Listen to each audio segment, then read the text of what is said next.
Parce que les paroles sont créatrices. Même dans la magie. Généralement, il y a une expression connue de tous.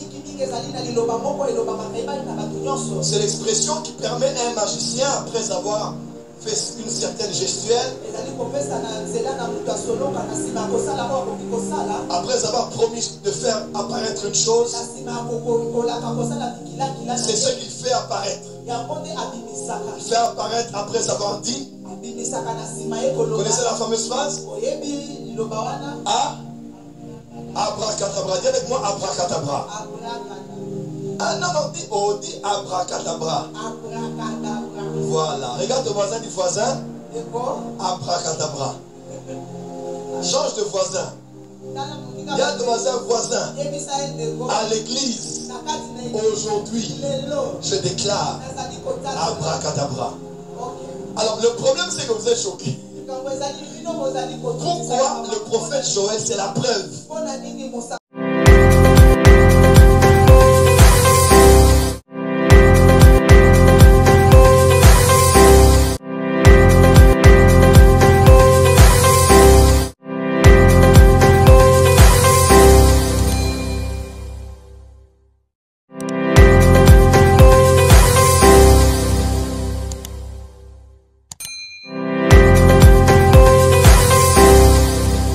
Bien-aimés dans le Seigneur, je vous salue au nom de l'incomparable grand Seigneur, grand Dieu, Jésus-Christ, l'unique Seigneur qui a créé le ciel, la terre, la mer et tout ce qui y trouve.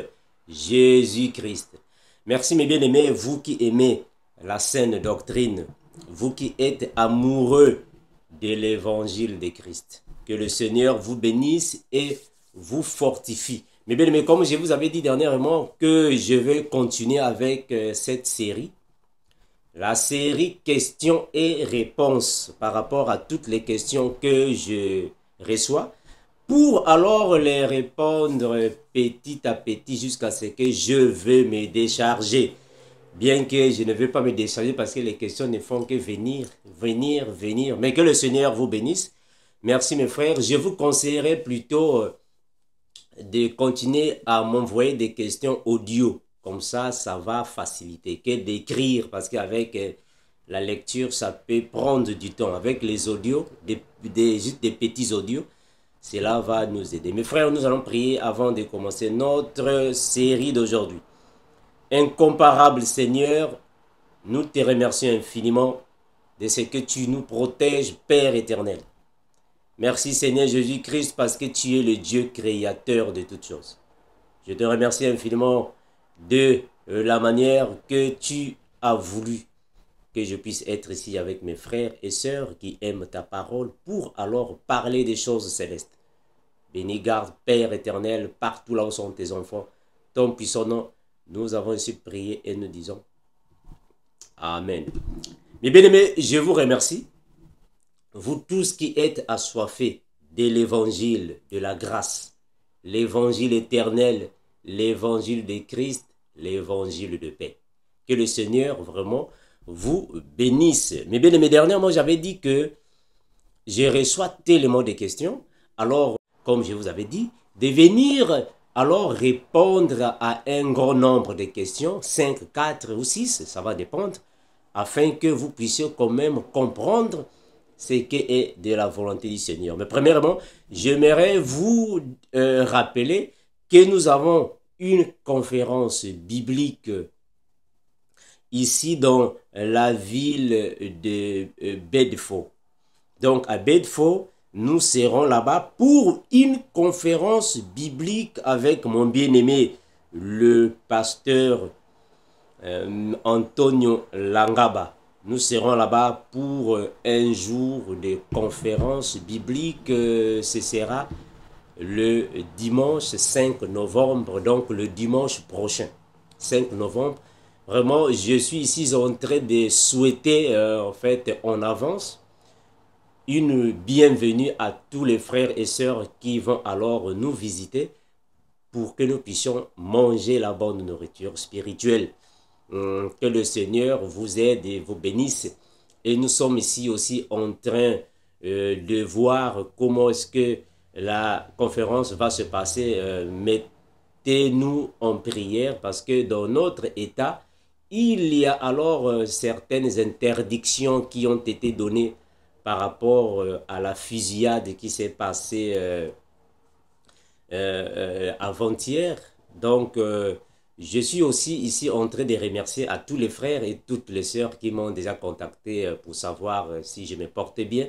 Vraiment, merci pour vos appels affectueux. Que le Seigneur vous bénisse. La fusillade s'est passée dans la ville de Lewiston. Et moi, je suis dans la ville de Scarborough. Donc, de chez moi jusque là, ça peut prendre 45 minutes de voiture.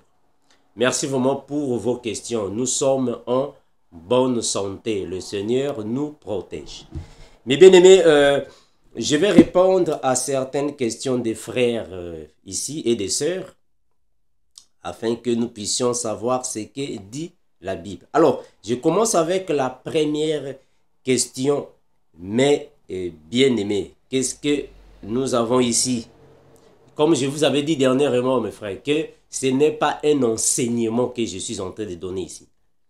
Comprenez-moi, parce qu'il y a plusieurs frères et sœurs qui confondent l'enseignement, la prédication, l'exhortation, l'évangélisation. Plusieurs de nous confondent ces quatre choses. Elles sont différentes. Ce que je fais ici, ce n'est pas un enseignement. Je suis en train de répondre les questions, mais je ne vais pas entrer vraiment dans la profondeur. C'est juste superficiellement. Un enseignement, c'est quand je viens poser les fondements et je décortique profondément un sujet. Ça, c'est un enseignement. Parce que vous comprenez, en fait, vous confondez ça parfois. Un enseignement, c'est quand je viens ici décortiquer un sujet biblique et je vais dans la profondeur. L'enseignement, c'est quand on pose le fondement. C'est quand on décortique le sujet. En d'autres termes, quand nous déchirons l'agneau. Voilà, quand nous égorgeons le sacrifice. Ça, c'est un enseignement. Parce que je suis en train de décortiquer alors le sujet. Mais ici, je ne décortique pas le sujet dans la manière à entrer en profondeur. Je suis superficiel. Est-ce que vous voyez ça? Donc, la prédication, c'est quand nous annonçons, nous prononçons, nous proclamons les merveilles du Seigneur. Ça, c'est la prédication. En d'autres termes, nous sommes en train de prédire, mais tout en présentant les merveilles de Dieu le Père. Ça, c'est prédire la prédication. Une exhortation signifie tout simplement un ensemble de conseils qu'on prodigue aux frères et sœurs. Exhorter signifie conseiller. Une exhortation, c'est un ensemble de conseils qu'on donne aux frères et sœurs afin de ne pas abandonner la foi, d'être encouragés et continuer à marcher dans la foi chrétienne. Ça, c'est une exhortation. Une évangélisation, c'est le fait de prendre alors les paroles de la Bible, les paroles de sagesse, les paroles d'intelligence, interpeller ou appeler ceux qui sont hors de la bergerie afin qu'ils viennent dans la bergerie. Ça, c'est l'évangélisation. C'est appeler ceux qui sont hors de la bergerie afin de venir dans la bergerie. En d'autres termes, d'appeler l'épouse qui est égarée, de la déchaîner par la parole afin de la faire venir auprès de son époux, lui présenter l'époux. Est-ce que vous voyez ça? Donc ça, c'est la différence dans ça. Je peux toutefois aussi venir ici pour entrer en profondeur avec les versets bibliques. Donc, il ne faut pas confondre les choses. L'exhortation, prédication, enseignement, évangélisation, il ne faut pas confondre ça, c'est différent. Parce qu'aujourd'hui, même dans l'église, nos bien-aimés, vous confondez même la parole de sagesse et une prédication. Vous confondez ça, mes frères. Mes bien-aimés, ne confondons pas les choses. Alors, je vais répondre aux questions de nos bien-aimés. Je vais commencer. Bonjour, frère Armando. Peux-tu m'expliquer ce verset dans 1 Corinthiens 6, 3? J'aimerais savoir pourquoi est-ce que les anges seront-ils jugés. Merci.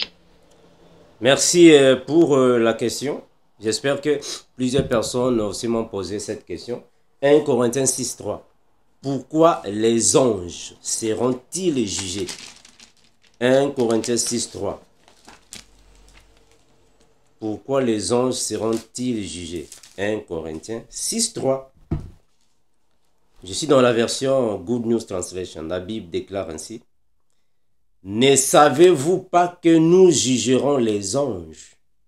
À plus forte raison, les affaires de cette vie. Alors, nous jugerons les anges. Mes bien-aimés, vraiment vous allez me saisir. Je vais aller un peu rapidement pour répondre à ces questions.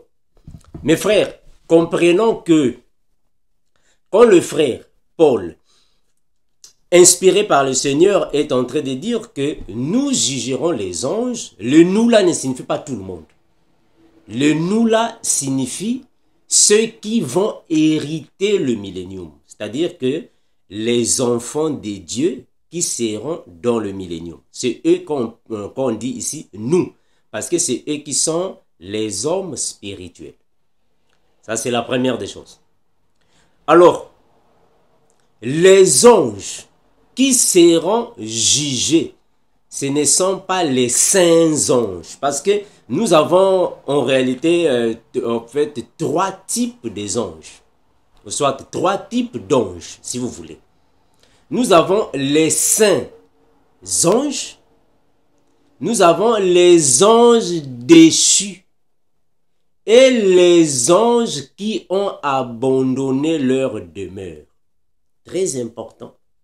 C'est-à-dire que les saints anges, ce sont les anges qui travaillent avec le Seigneur, qui sont à côté du Père.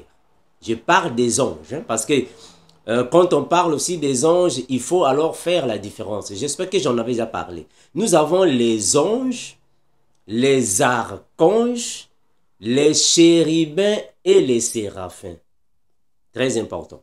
Mais ici, alors, quand je parle des saints anges, je fais allusion à ceux qui sont spirituellement en positif par rapport au Seigneur, tels que l'ange Gabriel, l'archange Michel. Ça, ce sont les saints anges. Je donne juste un exemple. Parce qu'ils ont gardé leur sainteté. Ils ont gardé alors la crainte de Dieu, le Père en eux. Ce sont les saints anges. Ils sont avec le Père. Eux, personne ne peut les juger. Personne ne les juge parce qu'ils sont saints. On ne peut pas juger un saint. Ah, attention, ici aussi, il faut bien souligner ça. Ici, je parle du jugement par rapport au péché. Attention, très important. Parce que dans la Bible, il y a plusieurs sortes de jugements dans la Bible. Ça va, mes frères? Il y a plusieurs sortes de jugements. Quand la Bible dit que ne jugez, au fait, il n'y a que Dieu qui peut juger ceux du dehors. Nous ne pouvons pas juger ceux du dehors. C'est Dieu qui les juge.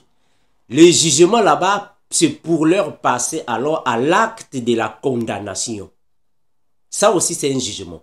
Nous ne pouvons pas juger ceux du dehors. Nous jugeons ceux du dedans. Est-ce que vous voyez ça? Le jugement que nous avons, c'est par rapport à la dénonciation des mauvaises œuvres. Un chrétien ne peut pas dénoncer les mauvaises œuvres des païens. Kofi Olomide, Fali Ipupa, Ferrego, la maître Gims, Michael Jackson, sa musique, moi je ne sais pas qui l'a, non. Ujlamba, ou Samizanga. Ça n'a rien à voir avec nous. Donc nous chrétiens, qui sommes spirituels, nous ne pouvons pas juger ceux du dehors. Parce qu'ils ont leur vie. On ne peut pas les juger parce qu'ils vivent déjà dans le péché. Une personne qui vit déjà dans le péché, on ne peut pas le juger. Nous ne pouvons pas le juger parce qu'il est déjà dans le péché. Nous jugeons ceux qui sont à l'intérieur, c'est-à-dire que ceux qui font partie de la saine doctrine. Le jugement que nous faisons, c'est par rapport à la correction. Ça, c'est aussi un jugement. Je vais vous donner des passages bibliques. Je vais prendre premièrement le passage biblique ici pour que vous puissiez comprendre que signifie le jugement que nous avons à faire à ceux du dedans. Ça veut dire quoi? Le jugement, parce qu'il y a plusieurs sortes de jugements. Le jugement que nous faisons, c'est ceci ici. Je vais prendre la Bible. Toute écriture est inspirée de Dieu et utile pour enseigner, pour convaincre, pour corriger, et pour instruire dans la justice, afin que, très important, afin que l'homme de Dieu soit accompli et propre à toute bonne œuvre. Est-ce que vous êtes en train de comprendre? Ça aussi, c'est un jugement. C'est-à-dire que quand un enfant de Dieu, prenons quelqu'un comme moi, Armando. Si par exemple, vous me saisissez, ou soit si par exemple, vous me croisez dans des choses qui ne confessent pas le nom du Seigneur, si un jour je tombais, ou soit si un jour j'enseignais des choses qui sont contraires à la saine doctrine, il faut me juger. Mais le jugement là-bas que vous allez me faire à moi qui suis déjà dans la bergerie, c'est la correction. C'est-à-dire que vous devez me corriger. En d'autres termes, vous devez me dénoncer. Pourquoi? Mais afin que l'homme de Dieu soit accompli et propre à toute bonne œuvre. C'est-à-dire que afin que je puisse reconnaître mes erreurs et que je revienne sur la bonne marche, le bon chemin. Ça aussi, c'est une correction. Donc, nous corrigeons ceux qui sont parmi nous afin qu'ils reviennent, afin qu'ils se répondent de leur mauvaise voie. Parce que nous sommes dans la bergerie. Mais ceux qui sont dans le monde, on ne peut pas les corriger. On ne peut pas les juger. C'est Dieu qui va les juger. Mais le jugement là-bas, c'est pour la condamnation. Voilà pourquoi ici, quand le frère Paul dit que nous jugerons les anges. Mais pas les saints anges. Parce que les saints anges sont spirituels. Je vais lire ça. Pas les saints anges qu'on peut juger. Parce que les saints anges sont spirituels. On juge, ou soit nous jugerons les anges déchus et les anges qui ont abandonné leur demeure. Parce qu'ils sont deux là-bas, il y a deux catégories. Je vais aller doucement. Un saint ange ne peut pas être jugé. Parce qu'il est saint, il marche dans la sainteté.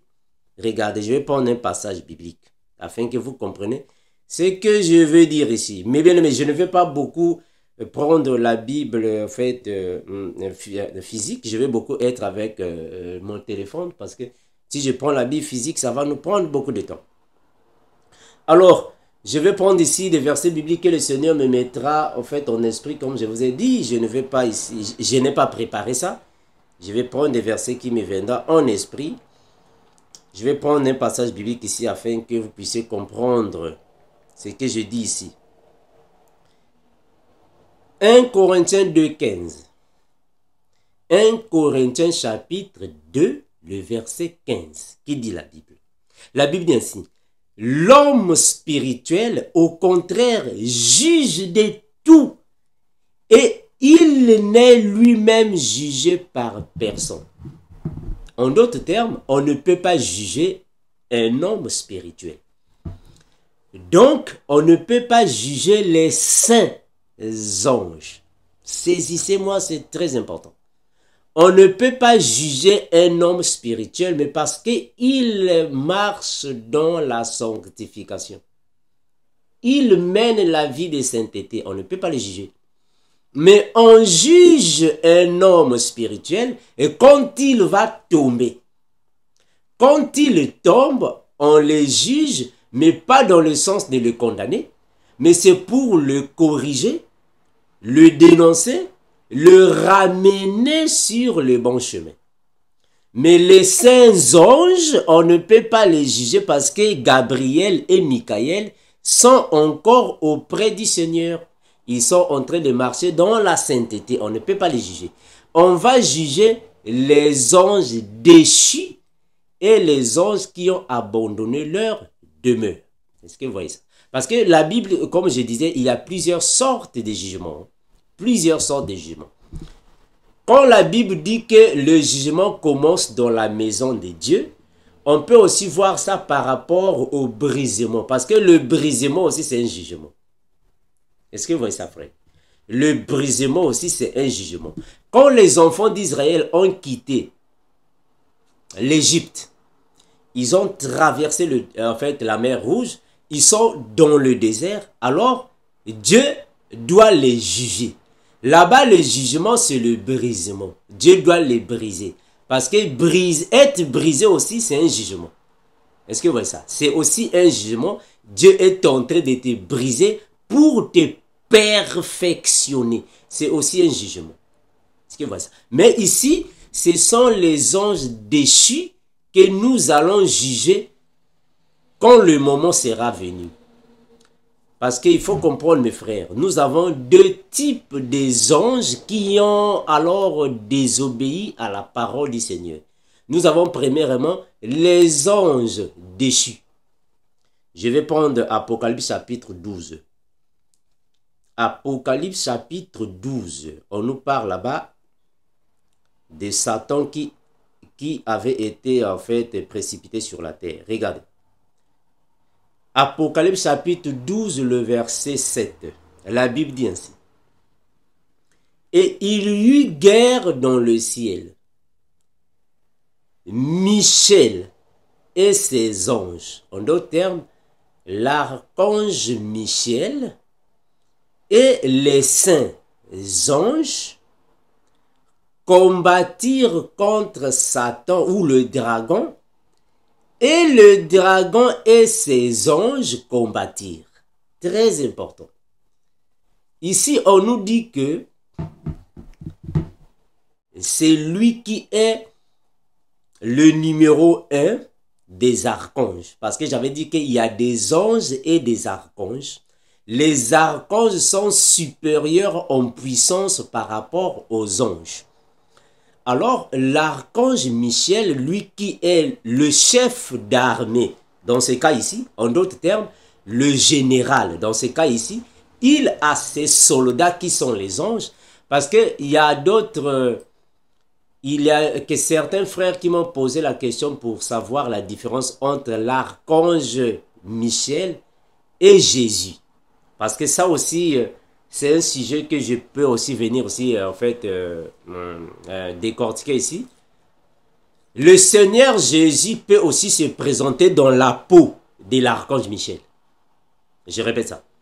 Le Seigneur Jésus peut aussi se présenter dans la peau de l'archange Michel. C'est-à-dire que le chef des anges, le plus fort de tous les anges. Parce que quand vous prenez l'Apocalypse chapitre 10, vous commencez à lire à partir du premier verset. Vous allez voir que le Seigneur là-bas dans la vision, il est venu comme un ange puissant. Ça c'est une vision. Je peux toutefois venir pour décortiquer Apocalypse chapitre 10. Je reviendrai un jour. Alors, mes bien-aimés, ici on nous dit quoi? Michel, qui est l'archange Michel, ou Michael, ça va dépendre des traductions bibliques. Michel signifie Michael, c'est la même chose. Et ces anges combattirent avec le dragon aussi, lui aussi et ses anges. Mais on comprend que les anges ici, qui sont les saints anges, ce sont ceux qui combattent au camp de Michael. Mais ceux qui sont de l'autre côté du dragon, ce sont les déchus, les anges déchus. C'est eux qui seront alors ici, quand on dit ici que, je disais ici, il y a des anges qui ont désobéi. Je vais continuer. Regardez. Mais ils ne furent pas les plus forts et leur place ne fut plus trouvé dans le ciel. Ils ont été en fait précipités. Et il fut précipité, le diable et Satan, c'est lui qui séduit toute la terre, il fut précipité sur la terre et ses anges furent précipités avec lui. Ça, ce sont les anges déchus. Ils ont été précipités. Ça va mes frères? Mais il y a aussi un autre type d'anges qui ont abandonné leur demeure. Vous connaissez l'histoire des anges qui ont apprécié, qui sont venus vers les filles des hommes. Vous savez ça. Et je vais lire ça. Afin que nous comprenions ce que je dis ici. Je vais prendre ça ici, mes frères. La Bible dit ainsi. Jude chapitre... Jude 1.6. Jude 1.6. Mais bien aimé, Jude 1.6, parce que Jude n'a qu'un seul, en fait, n'a qu'un seul chapitre. Jude 1.6. La Bible dit ainsi. Je commence à partir du verset 5. Jude 1, 5, 6. La Bible dit ainsi. Je veux vous rappeler, à vous qui savez fort bien toutes ces choses, que le Seigneur, après avoir sauvé le peuple et l'avoir tiré du pays d'Égypte, fit ensuite périr les incrédules, qu'il a réservés pour le jugement du grand jour. C'est ce que je vous disais auparavant. Ça, c'est le jugement dernier. Ça n'a rien à voir avec le jugement dans le sens du brisement. C'est ce que je disais. Quand les enfants d'Israël traversaient le désert, il y a eu ceux qui sont morts et ceux qui ont reçu d'affranchir. Le jugement par rapport au brisement, c'est pour les tailler, de les perfectionner. Mais le jugement ici, c'est par rapport à la condamnation. À ne pas confondre. Mais bien aimé, ne pas confondre. Enchaînés éternellement par les ténèbres, les anges qui n'ont pas gardé leur dignité. Très important. Ici, on ne dit pas, on ne parle pas des anges qui ont désobéi au Seigneur, qui ont combattu avec les anges de Dieu au ciel. Non. Ici, on parle des anges qui n'ont pas gardé leur dignité. Je vais lire ça dans la version Good News afin que le vocabulaire soit encore clair. Mais qui ont abandonné leur propre demeure. Et que Sodome et Gomorrhe et les villes voisines qui se livrèrent comme eux à l'impudicité. Est-ce que vous voyez ici, le frère a bien expliqué ça? À l'impudicité et à des vices contre nature sont donnés en exemple, subissant la peine d'un feu éternel. Je vais lire ça dans Good News. Après, je vais expliquer qu'est-ce que le frère dit là-bas. Jude. Je prends Jude 1.6. Jude 1.6. Jude 1.6, la Bible dit ainsi. Pardon, Jude 1.5.6. Bien que vous connaissiez déjà parfaitement tout cela, je tiens à vous rappeler comment le Seigneur a sauvé une fois le peuple d'Israël du pays d'Égypte, mais a fait périr ensuite ceux qui n'eurent pas confiance en lui. Rappelez-vous les anges qui ne se sont pas contentés du pouvoir qui leur était accordé et qui ont abandonné leur propre demeure. Dieu les garde dans l'obscurité d'en bas, définitivement enchaînés pour le grand jour du jugement. Est-ce que vous voyez ça, mes frères? Très important.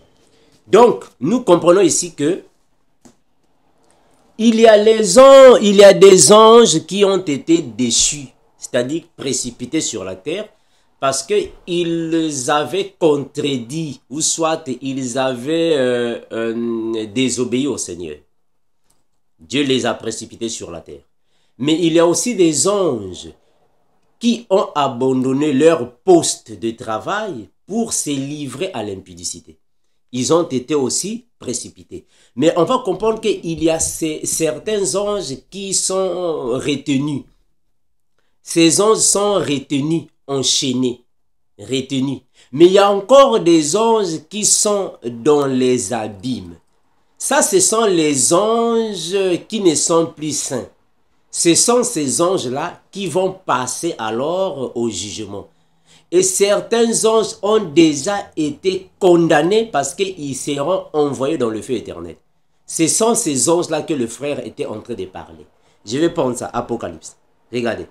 Apocalypse chapitre 9, le verset 4. Pardon, 14, 13 et 14. Apocalypse 9, le verset 13 et 14. Je répète, Apocalypse 9, 13 à 14. La Bible dit ainsi. Le 6e ange sonna de la trompette. Ici, c'est un ange de Dieu. Mais voilà pourquoi dans la Bible, il y a beaucoup de confusion quand on parle des anges.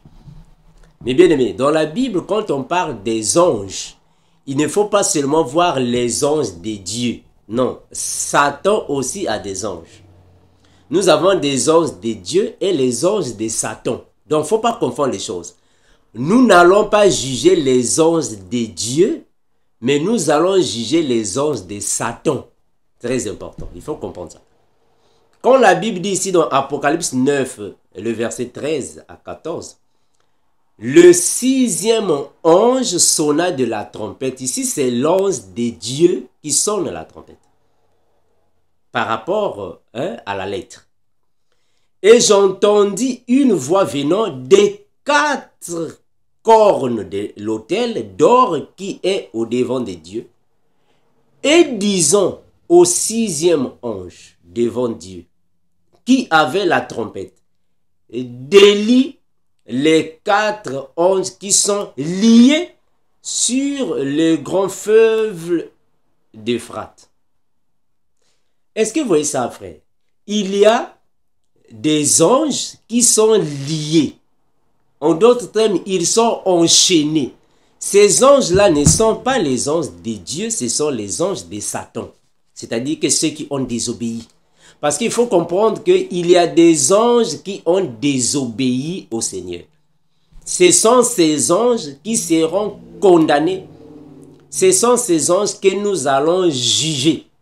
Ce sont ces anges qui seront envoyés dans le feu éternel. Je prends en fait Good News Translation pour que vous me saisissez mieux. Apocalypse chapitre 9. Je suis dans Good News Translation. Apocalypse 9, 13 et 14. La Bible déclare ainsi. Apocalypse 9, 13 et 14. La Bible déclare ainsi. La Bible déclare ainsi. Et puis le 6e ange sonna de la trompette. J'entendis une voix venir des 4 anges de l'autel d'or. L'autel d'or. Qui se trouve devant Dieu. Mais parce que ce sont les anges de Dieu. Est-ce que vous voyez ça? Ce sont les anges de Dieu qui se trouvent devant Dieu. Ce sont les anges de Dieu. La voix dit au 6e ange qui tenait la trompette.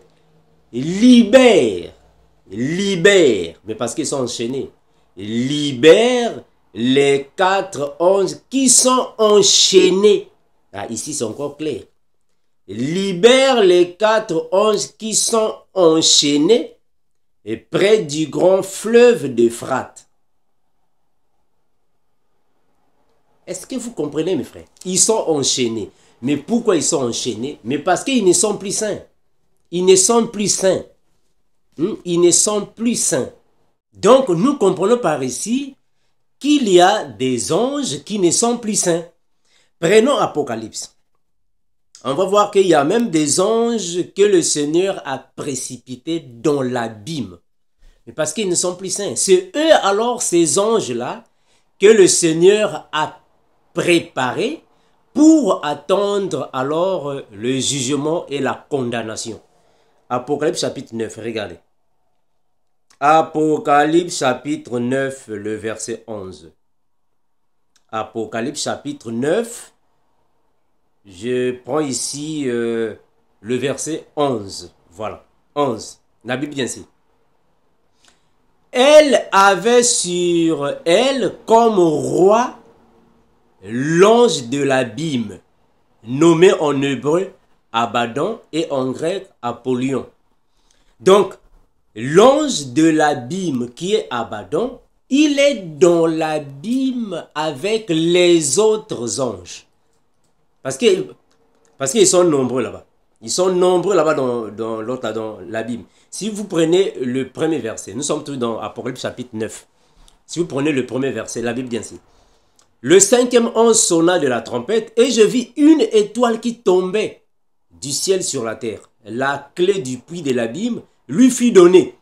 Et elle ouvrit le puits de l'abîme et il monta du puits une fumée comme une fumée des grandes fournaises et le soleil et l'air furent obscurcis par la fumée du puits. Ça vraiment ce sont des révélations. J'espère que j'en avais déjà parlé. Vous allez voir que c'est dans l'abîme que le Seigneur a précipité une masse d'anges de Satan qui étaient les anges de Dieu précipités.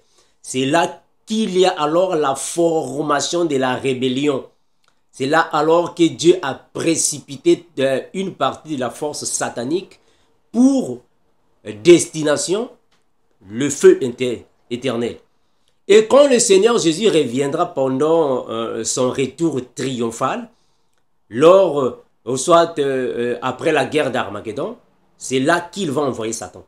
Il va envoyer Satan dans l'abîme parce que les anges de Satan aussi se trouvent déjà dans l'abîme.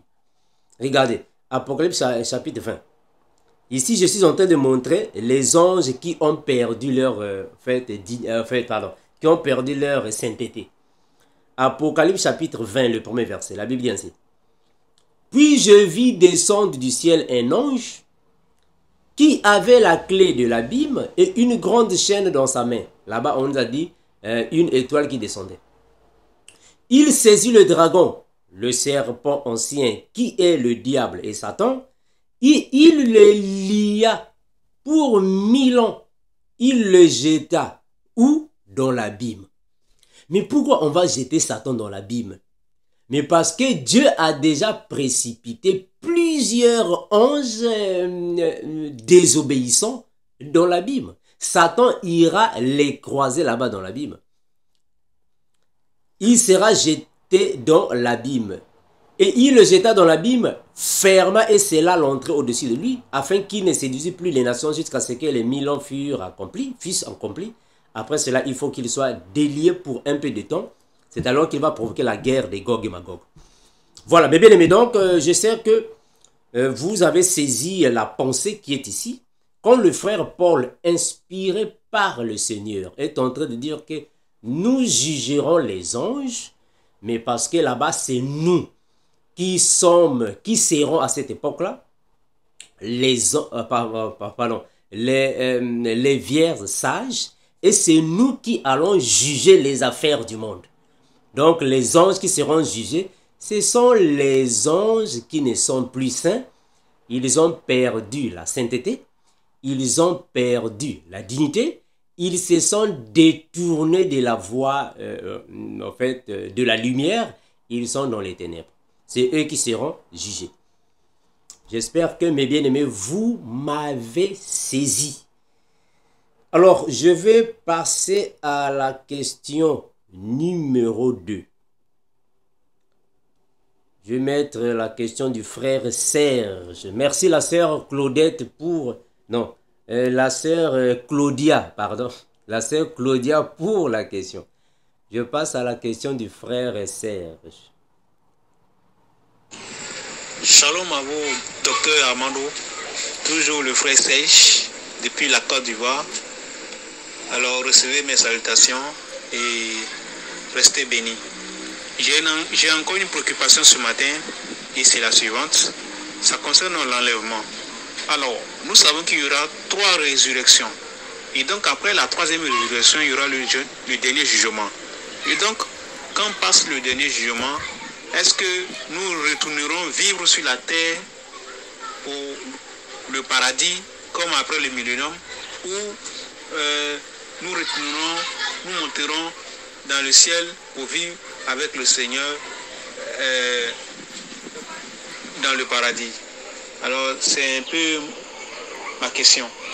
Est-ce que après le troisième jugement, après le troisième... Oui, bonjour.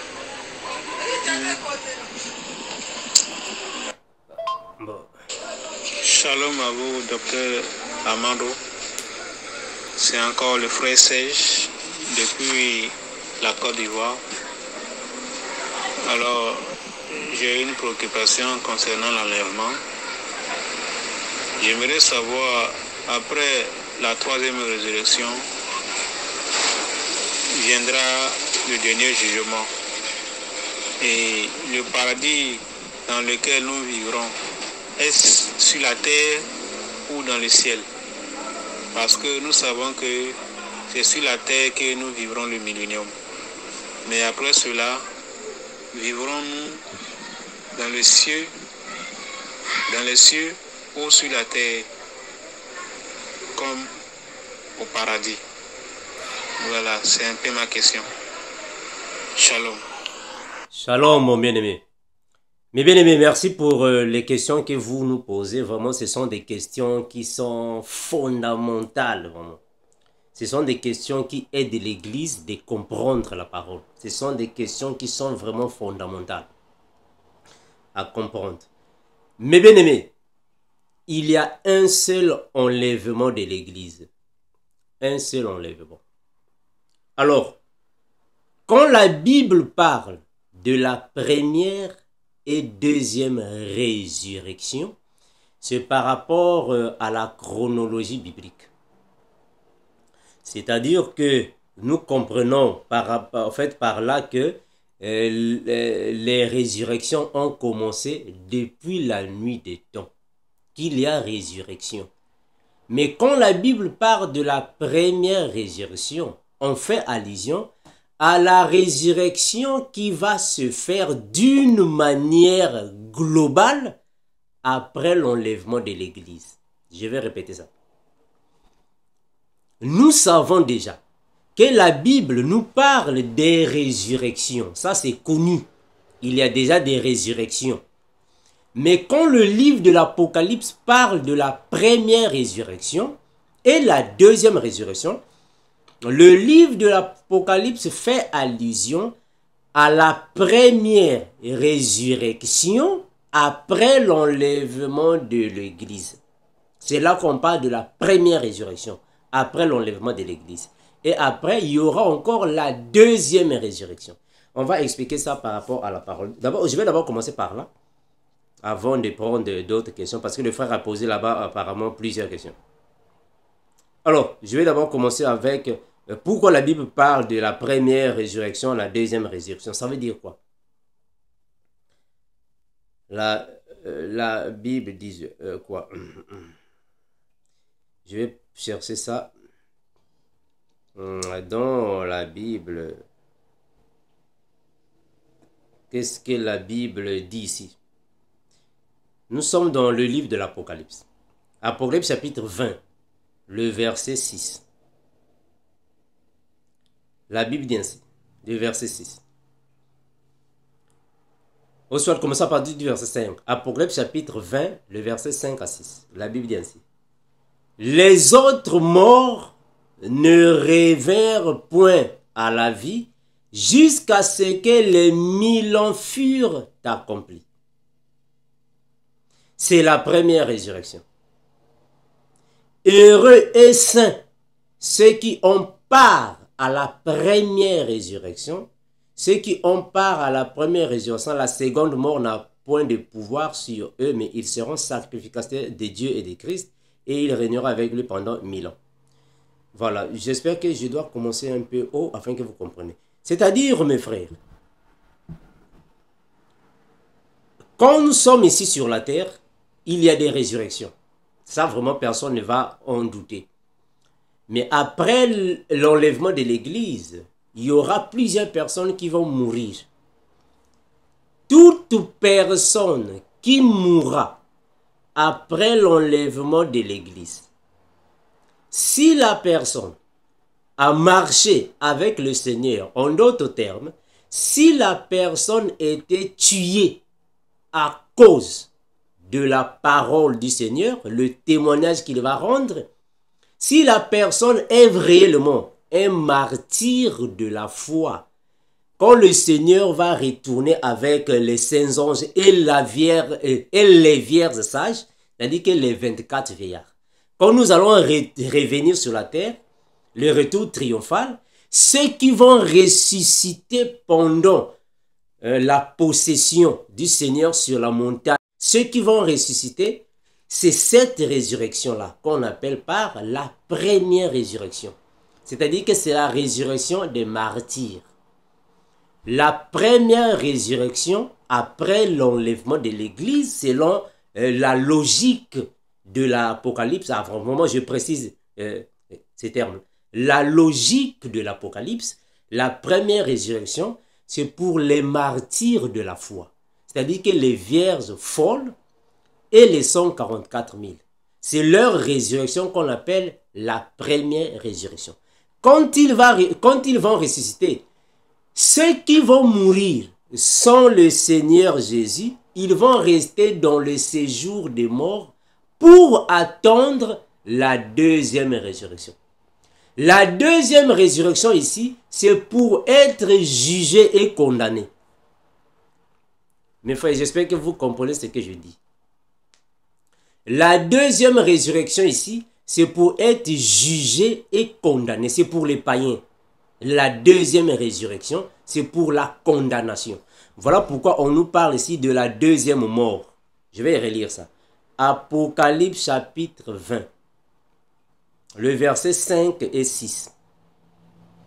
Les autres morts ne revinrent point à la vie jusqu'à ce que les 1000 ans furent accomplis. C'est la première résurrection. Je continue. Heureux et saints ceux qui ont part à la première résurrection. La seconde mort n'a point de pouvoir sur eux. La seconde mort ici signifie le feu éternel. La seconde mort, c'est le châtiment de l'esprit. Parce que quand une personne meurt, le corps meurt. C'est la première mort. Le corps meurt, mais l'esprit va attendre, soit l'âme attend dans soit le séjour des morts, soit dans le repos. Vous attendez. Mais la deuxième mort, c'est quand ceux qui n'ont pas marché avec le Seigneur, les païens, seront jugés. Ils seront jetés dans la vallée de Ben-Hinnom, c'est-à-dire que la géhenne, le feu éternel, les temps de feu. Quand ils iront là-bas, c'est pour la torture éternelle de l'esprit. Ça, c'est la seconde mort. Par rapport ici, nous comprenons que la première mort, c'est le corps qui est détruit. Mais la deuxième mort, c'est l'esprit qui est torturé éternellement dans les temps de feu. Est-ce que vous me cessez, mes frères? Donc, c'est par rapport ici qu'on parle de la troisième résurrection. Mais en réalité, par rapport à la logique de l'Apocalypse, il y a la première et la deuxième là-bas. Mais la première, c'est uniquement pour les vierges folles et les 144 000. Regardez, je vais prendre le verset 4 pour être clair. Je suis dans Apocalypse chapitre 20, le verset 4. Et je vis les trônes, et à ceux qui y assirent fut donné le pouvoir de juger. Et je vis les âmes de ceux qui avaient été décapités à cause du témoignage de Jésus et à cause de la parole de Dieu, et de ceux qui n'avaient pas adoré la bête et son image, et qui n'avaient pas reçu la marque sur leur front et sur leurs mains, ils revinrent à la vie Alléluia. Ça, c'est la première résurrection. Et quand le frère est en train de dire que à ceux qui avaient été décapités, il parle des vierges folles et des 144 000.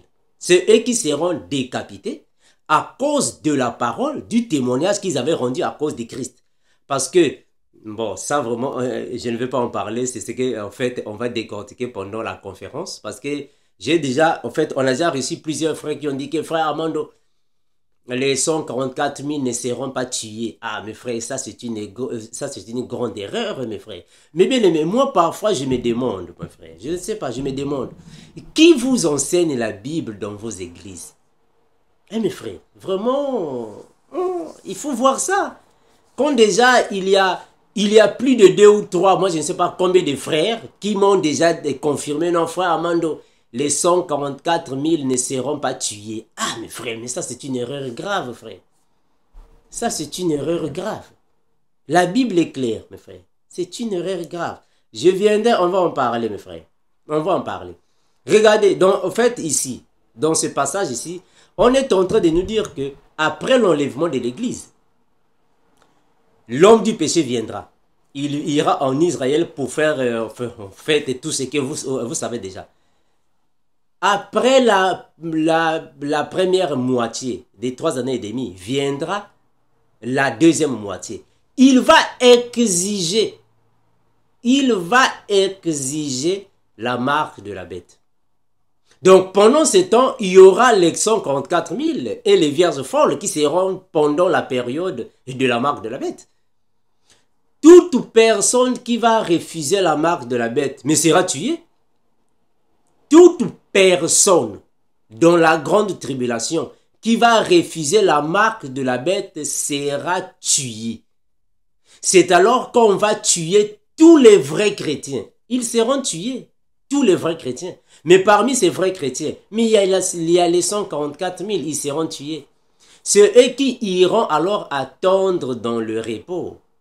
C'est eux qui vont ressusciter quand le Seigneur va revenir avec les saints et les vierges sages pour alors se poser sur... Quand le Seigneur va revenir, il ira, nous irons, parce que nous aussi nous serons avec le Seigneur, nous irons nous poser sur la montagne. C'est alors que la montagne, par cette puissance du Seigneur, ça va créer une grande vallée.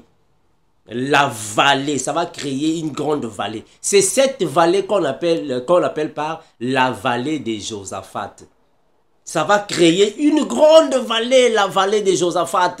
C'est à partir de là, il y aura tremblement de terre qui fera que alors les vierges folles et les 144 000 puissent ressusciter. Mes frères, regardez. Quand le Seigneur Jésus meurt, quand il est sur la croix, quand il va mourir, quand après avoir dit « Mon Dieu, pourquoi m'as-tu abandonné ?» Quand le Seigneur va mourir, il y a eu tremblement de terre. Il y a eu tremblement de terre. Il y a eu des saints qui sont ressuscités. Les saints sont ressuscités. Par le tremblement de terre, cela a causé un bouleversement dans le monde spirituel. Le Seigneur Jésus va reprendre le même mouvement, la même action. Le retour triomphal de Jésus. Quand il va revenir, nous irons nous poser sur la montagne. Ça va former une vallée et les 144 000 vont résister. C'est ça qu'on appelle la première résurrection par rapport à la logique de la Bible. Mais bien aimé, je vais continuer. Comme je vous ai dit, je ne suis pas ici en train de donner un enseignement. Si vous voulez que je donne un enseignement par rapport à ça, je peux toutefois revenir et en parler. J'espère que j'en avais déjà parlé. Si vous pouvez parcourir la chaîne Vérité sans cesse. Maintenant, est-ce qu'après le millénium, nous allons retourner au ciel? C'est ce que le frère a dit. Nous disons non, frère. Mon frère Serge, non. Ah, nous irons à l'enlèvement. Quand je dis nous, ce n'est pas tout le monde, hein, les vierges sages. Nous irons à l'enlèvement. Mais là-bas au ciel, nous serons au ciel en réalité pour 7 années et il y aura une prolongation. Parce que c'est à partir de là que le Seigneur va prendre alors possession. Il va prendre possession du royaume terrestre. la terre tout entière, c'est là qu'on va parler de la théocratie. Le Seigneur va prendre possession de toutes choses. Et c'est à partir de cette moitié, soit de cette prolongation, il y aura les 7 tonnerres. C'est-à-dire que les 7 paroles d'honneur, les paroles de puissance, les paroles d'autorité du Seigneur. Je reviendrai, je vais en parler. Mais nous n'allons pas rester au ciel. Est-ce que vous voyez ça, mes frères? On avait déjà parlé, en fait, on avait déjà dit ça. Quand nous irons au ciel, c'est pour ne pas y demeurer éternellement. On va redescendre sur la terre. Voilà pourquoi la Bible parle de la Jérusalem céleste. Le frère Jean a dit ça, non? J'ai vu la Jérusalem céleste descendre. Je vais lire ça. Je vais lire ça afin que vous puissiez comprendre ça, mes bien-aimés. La Jérusalem céleste descendre. Ça veut dire quoi? J'espère que j'en avais déjà parlé dans une de mes vidéos. J'en avais déjà parlé. Si je peux encore revenir pour en décortiquer, cela nous fera du bien. Selon la logique du livre de l'Apocalypse, ici la Jérusalem céleste peut s'expliquer. Je suis dans Apocalypse. Que nous dit la Bible? Apocalypse, je prends le verset 21, pardon, le chapitre 21, le verset 1 à 2. Apocalypse chapitre 21, le verset 1 à 2. Regardez. Quand la Bible dit ainsi, « Et puis je vis un nouveau ciel et une nouvelle terre. Car le premier ciel et la première terre avaient disparu, et la mer n'était plus. Et je vis descendre du ciel d'auprès de Dieu la ville sainte, la nouvelle Jérusalem préparée comme une épouse qui s'est parée pour son époux. » Mes frères, vous savez, le livre de l'Apocalypse est un livre de visions. On l'a toujours dit. C'est un livre d'énigmes, un livre de visions, des images. Ce que nous voyons là-bas doit être expliqué. Parce qu'en réalité, quand la Bible dit que la nouvelle Jérusalem, la ville sainte qui descendait du ciel, en réalité, la ville sainte ne signifie pas réellement que vous allez voir les buildings, les immeubles, les gratte-ciel, les autoroutes. Non, frère. La Jérusalem céleste, ce sont les vierges sages. C'est-à-dire que les vierges sages, c'est eux qui forment la Jérusalem céleste. Parce que c'est nous qui sommes une ville. Nous sommes une ville. La ville qui va descendre sur la terre, ce sont les personnes. Ce ne sont pas réellement, en fait, vous allez voir une ville, non. La ville, c'est nous. Nous sommes une ville. Je prends un passage biblique, regardez. Bon, ça, c'est pas un enseignement. Hein. Je peux, en fait, en décortiquer dans un enseignement. Ça, c'est pas un enseignement. Regardez, je vais prendre un passage biblique. Regardez ce que le frère dit, le Seigneur dit dans Matthieu chapitre 5, le verset 14. Il dit ainsi. Matthieu 5, le verset 14 dit ainsi. Vous êtes la lumière du monde.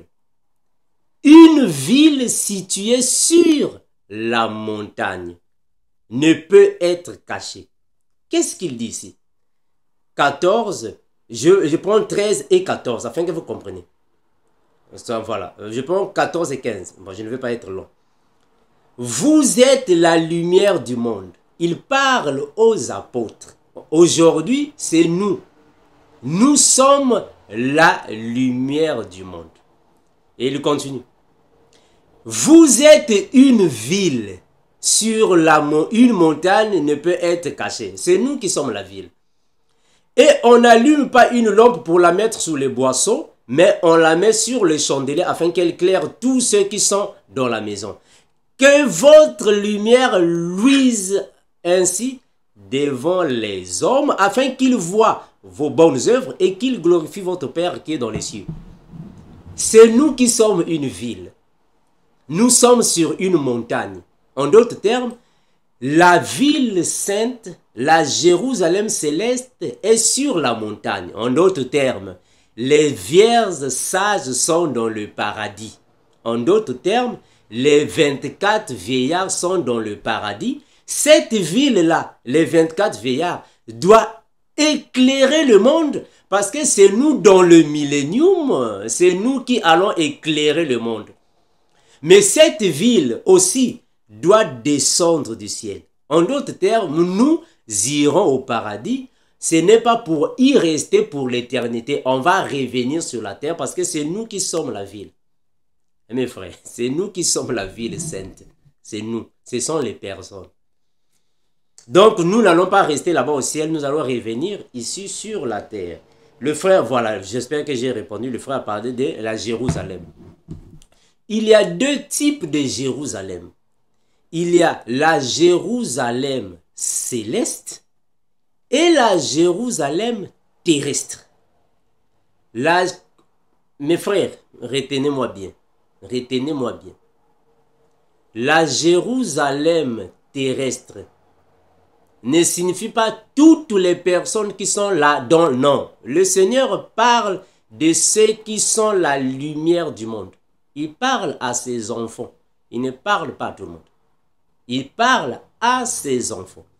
La Jérusalem céleste ne signifie pas que quand vous allez monter au ciel, vous allez voir Jérusalem est là. Non, la Jérusalem céleste, c'est le peuple de Dieu. Nous sommes un peuple de Dieu. Nous sommes une nation de Dieu. Je vais lire ça. C'est nous qui sommes la Jérusalem céleste. Ce sont les personnes. Parce que nous sommes une nation. Regardez. Voilà pourquoi nous sommes aussi une maison. Nous sommes un temple. Mais c'est nous. Nous sommes... Voilà pourquoi on parle du temple de Jérusalem. Le temple de Jérusalem, c'est dans la lettre. Mais en réalité, c'est nous qui sommes le véritable temple de Jérusalem. C'est nous. Parce que la Bible déclare, ne savez-vous pas que votre corps est le temple de Dieu? Mais c'est nous qui sommes le temple de Jérusalem. L'autre, la Jérusalem céleste, c'est nous. Ce sont les personnes. Regardez, nous sommes une nation. Regardez. Je suis dans la Bible, hein, mes frères. 1 Pierre 2,9. Vous, 1 Pierre 2,9.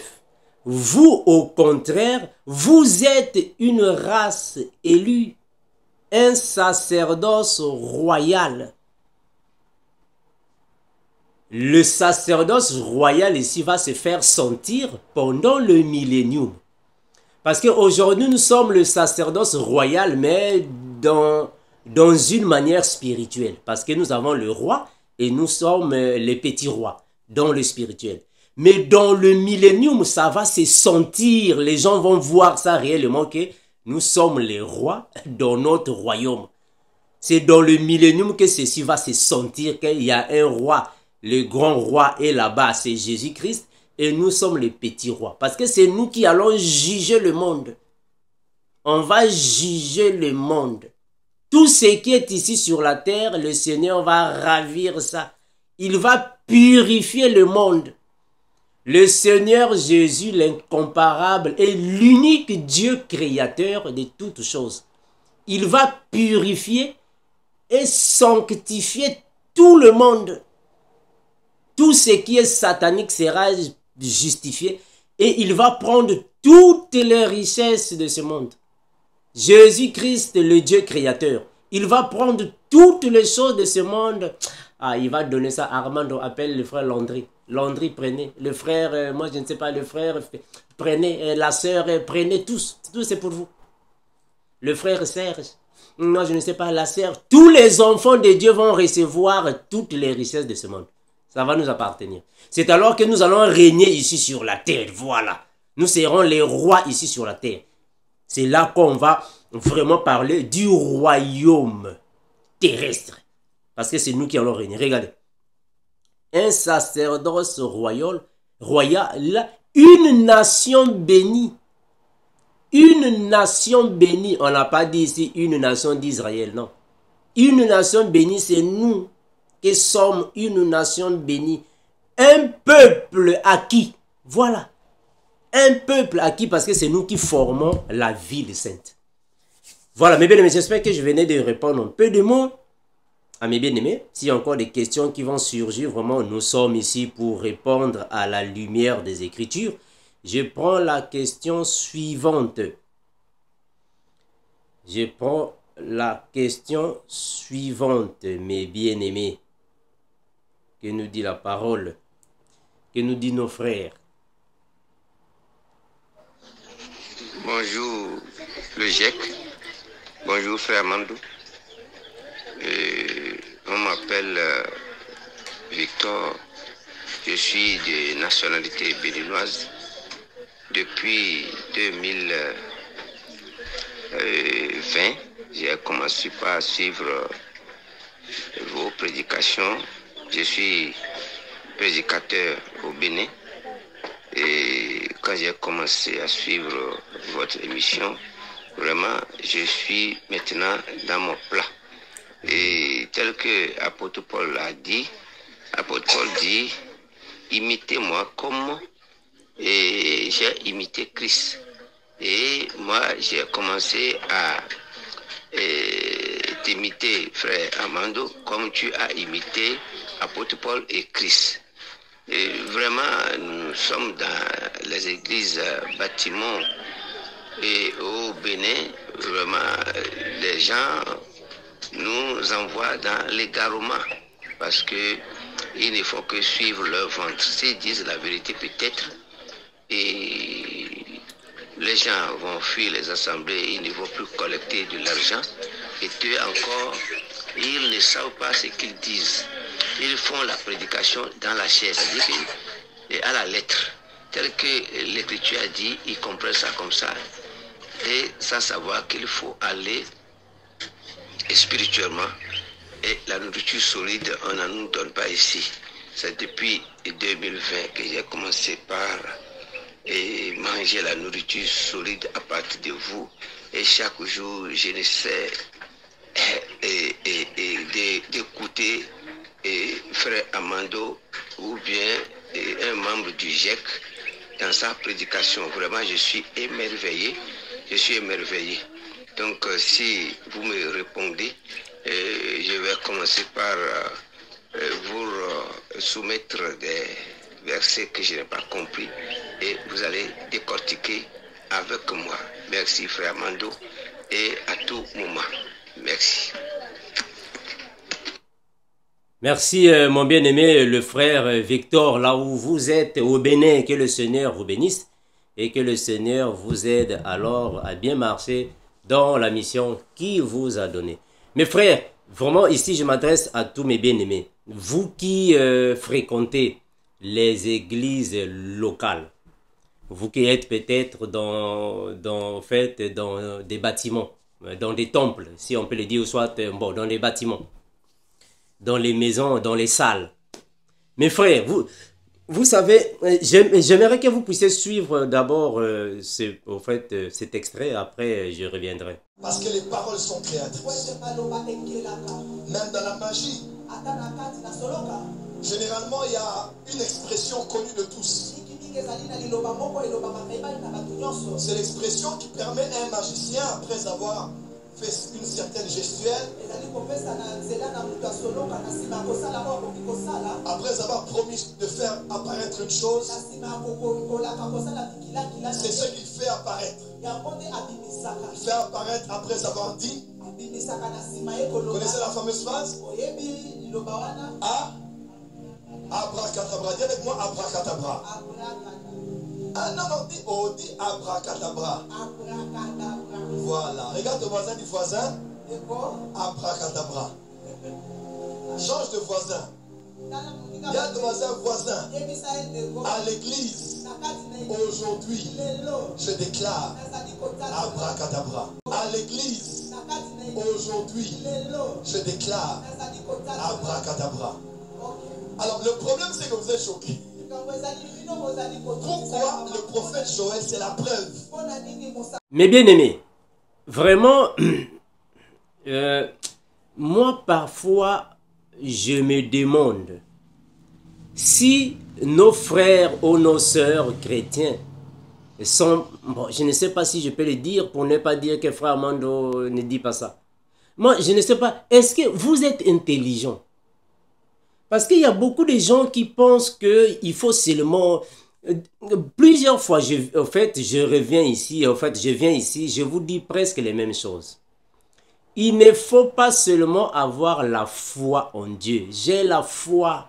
Je crois en Jésus-Christ. J'ai la foi. Mes frères, une foi qui n'a pas d'intelligence est une foi morte.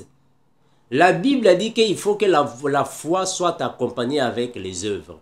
Mais le frère Pierre a dit, à la foi, il faut ajouter l'intelligence, la science, frère.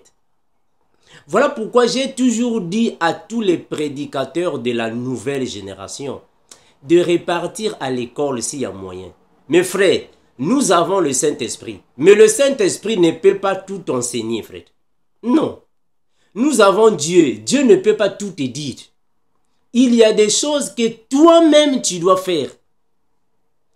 Supposons que maintenant, je suis en train de prêcher. Je suis en train d'évangéliser. Je suis en train d'enseigner, d'exhorter, de prophétiser. Moi, je ne sais pas quoi. Moi, je vais avoir faim.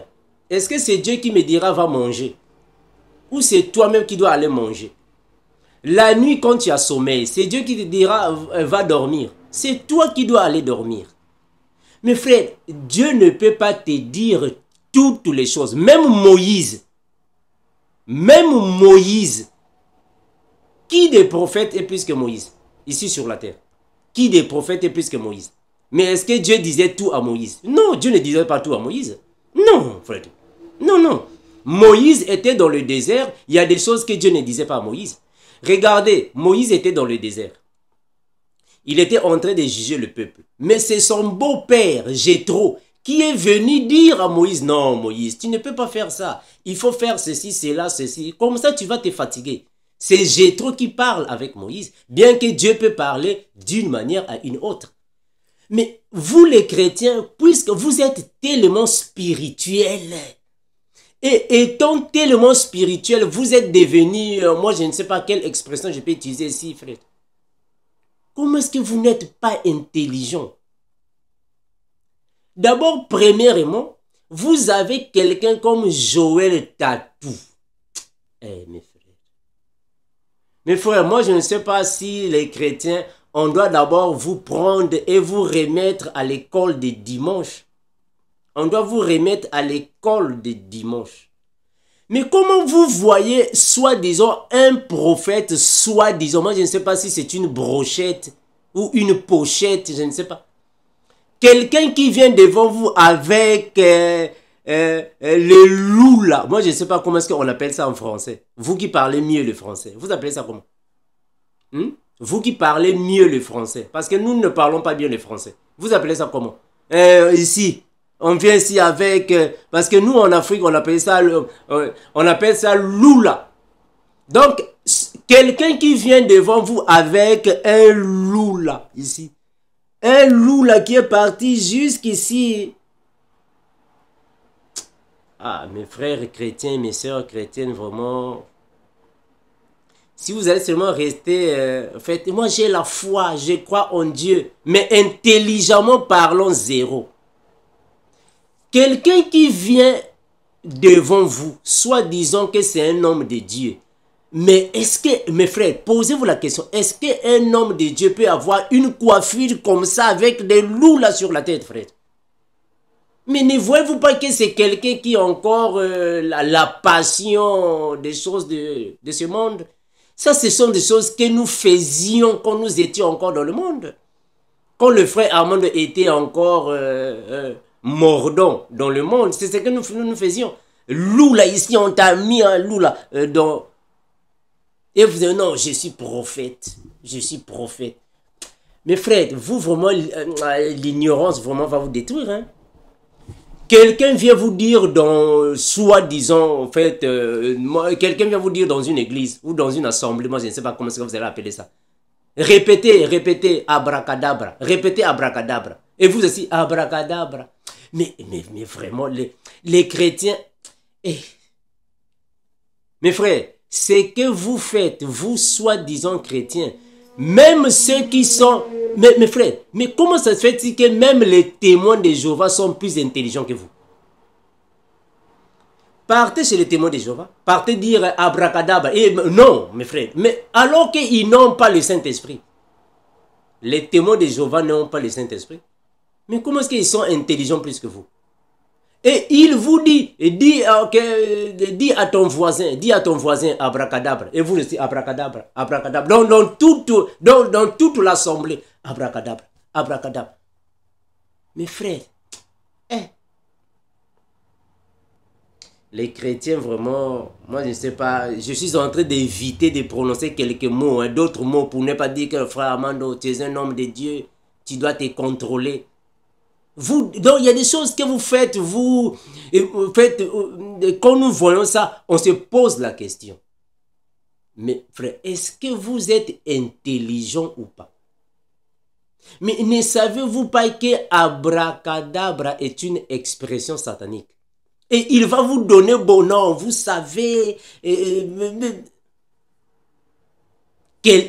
quelqu'un comme Joël Tatou. Ah, mes frères. L'église, vraiment, en fait, les chrétiens, c'est comme si parmi toutes les religions du monde, les chrétiens sont les derniers, hein, franchement. Hein. Toutes les religions du monde, c'est comme si c'est vous les chrétiens, vous êtes les derniers. Hein? Ce que vous faites là, même les musulmans ne font pas ça.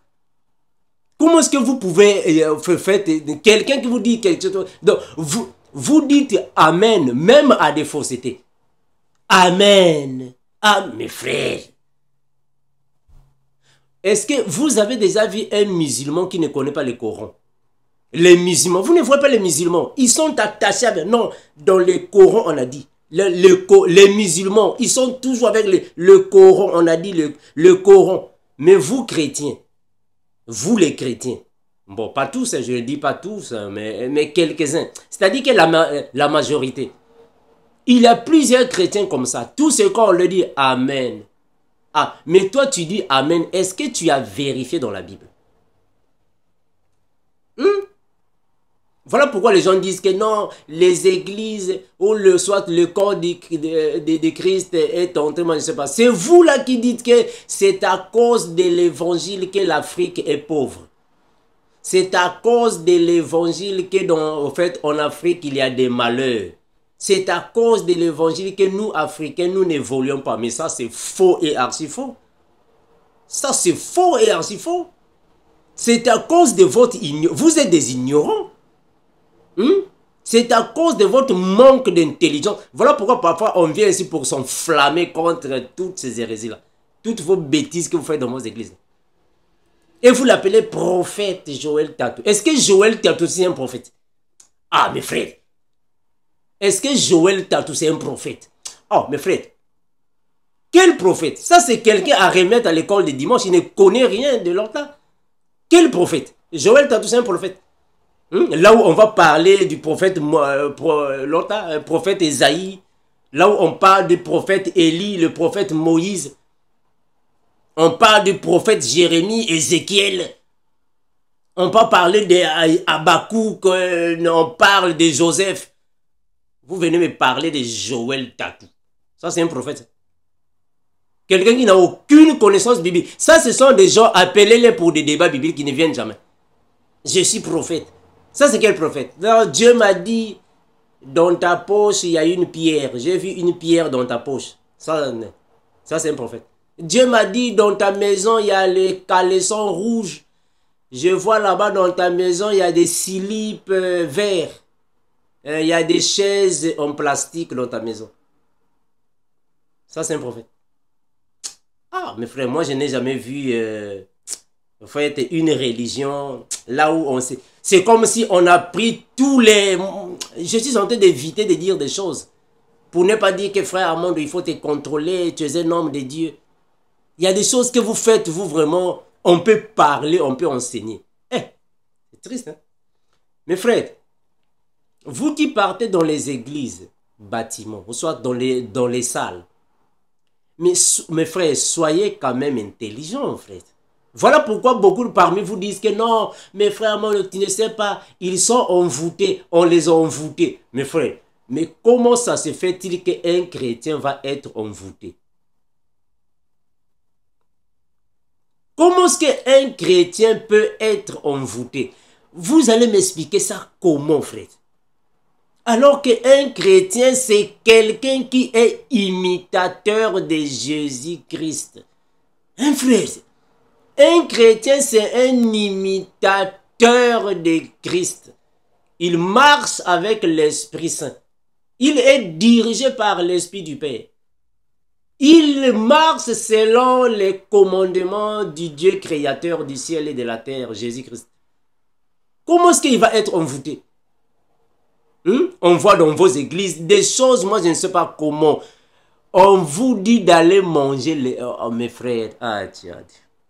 Vraiment c'est triste parfois quand je vois ça, ça m'énerve d'une manière... Ça m'énerve d'une manière, moi je ne sais pas, quand je vois ça. Voilà pourquoi le frère Paul disait que je suis jaloux de vous. Je suis jaloux de vous d'une jalousie de Dieu. Voilà, c'est ça, la jalousie. Donc quand je vois ça, ça m'énerve. Franchement, mon frère, quand je vois des choses pareilles, ça m'énerve, frère. C'est comme nous sommes en train de voir dans les réseaux sociaux, il y a quelqu'un là, soit disons, moi je ne sais pas si c'est un apôtre, moi je ne sais pas que, si un pasteur ou prophète, je ne sais pas comment. Il était en train de, il couchait avec sa cousine pendant 12 ans. Mes frères, moi vraiment, à nos sœurs, vraiment... Corps de Christ, c'est triste.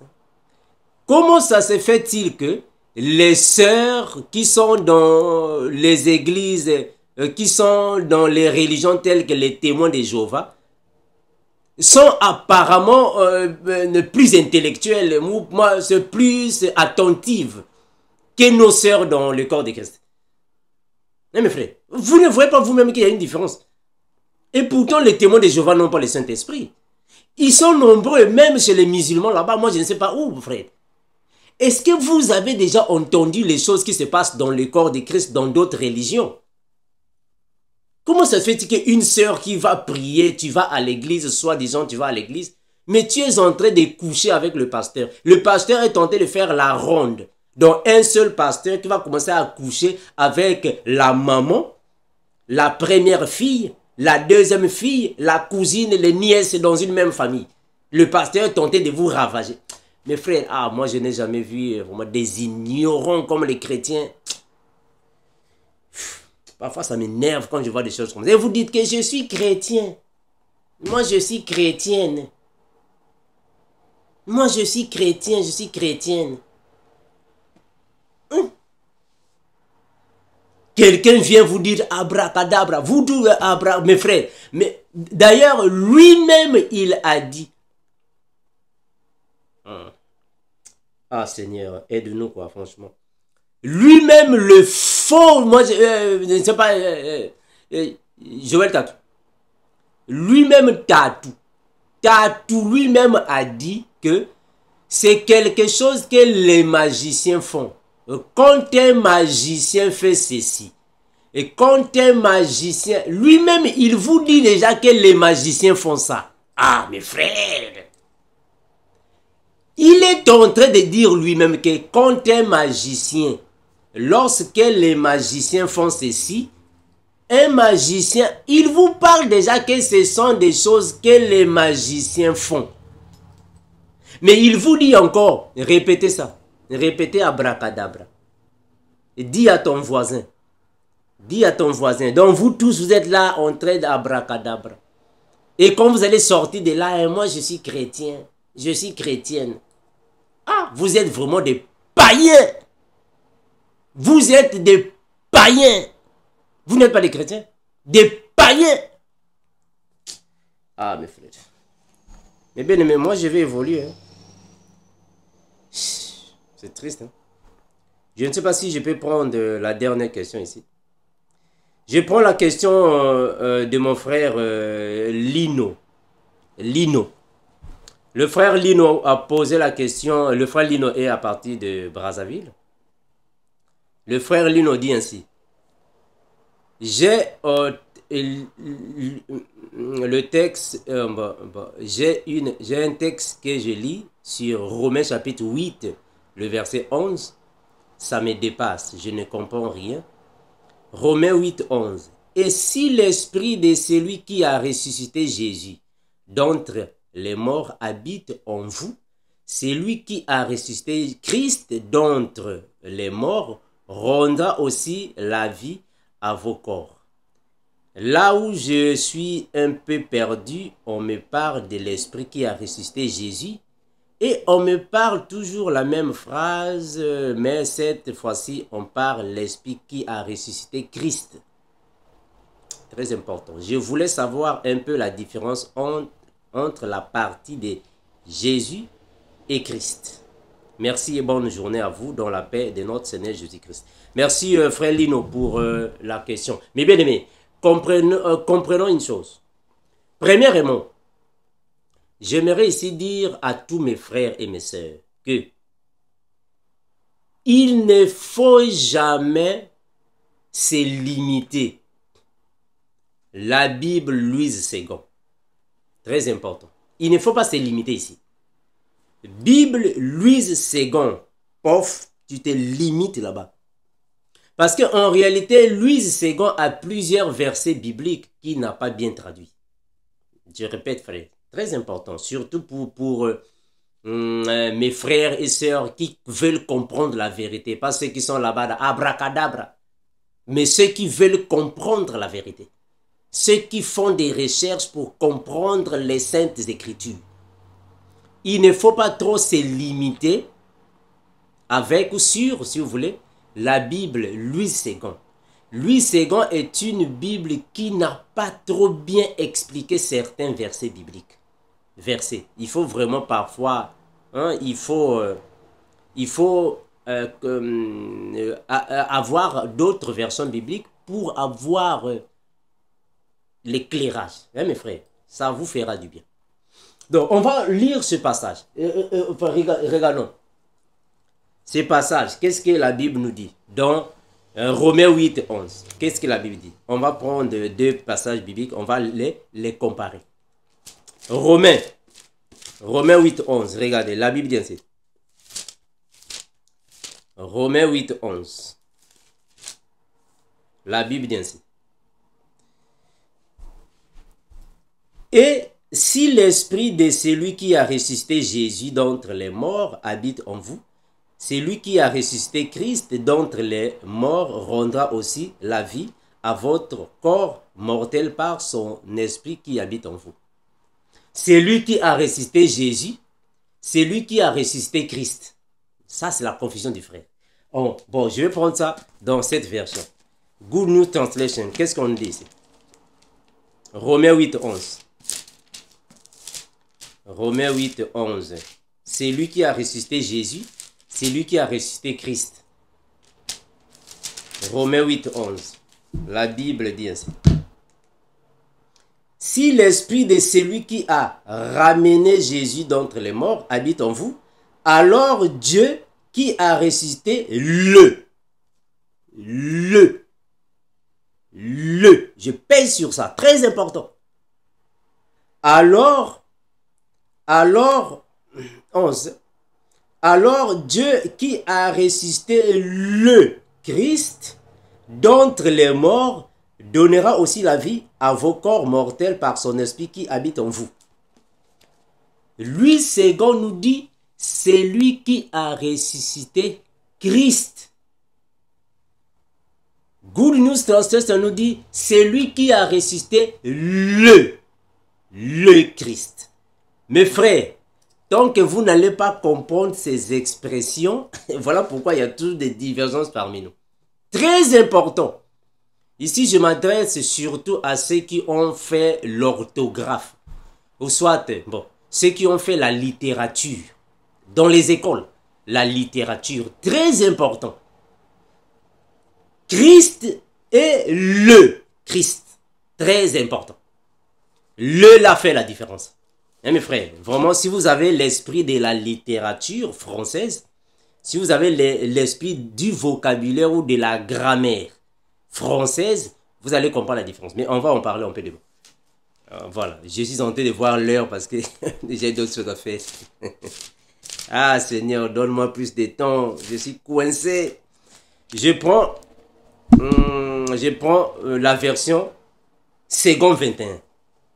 Romains 8, 11. Je prends la version second 21. Second 21. Romains 8, 11. Second 21. Romains 8, 11. Second 21. La Bible dit ainsi. La Bible dit ainsi. Et si l'esprit de celui qui a ressuscité Jésus habite en vous, celui qui a ressuscité Christ rendra aussi la vie à votre corps mortel par son esprit qui habite en vous. Gloire à Jésus. Mais bien aimé, je vais dire ici. Jésus-Christ, en fait, c'est le nom qui jusqu'à aujourd'hui complique encore nos frères. Mais retenez une chose. Retenez une chose, frère. La Bible était écrite en hébreu. Après sont venus les textes hébraïques et quelques textes araméens. Il fallait que les docteurs en théologie viennent alors interpréter, traduire la Bible, écrire la Bible par rapport aux notions hébraïques qu'ils avaient. Mais en réalité, dans la logique des choses, Christ signifie Messie, signifie Hamashiach. C'est Christ. Mais en réalité, quand nous voyons ça en français, cela signifie envoyé. Cela signifie sauveur. Mais dans la logique des choses par rapport à la littérature, ce n'est pas un nom personnel. Je répète ça. Christ n'est pas un nom personnel. Mais Christ signifie un envoyé, c'est-à-dire un sauveur. Ce n'est pas un nom personnel. Saisissez-moi bien, très bien. Parce que vous avez parfois un problème de compréhension. Mais saisissez-moi bien, frère.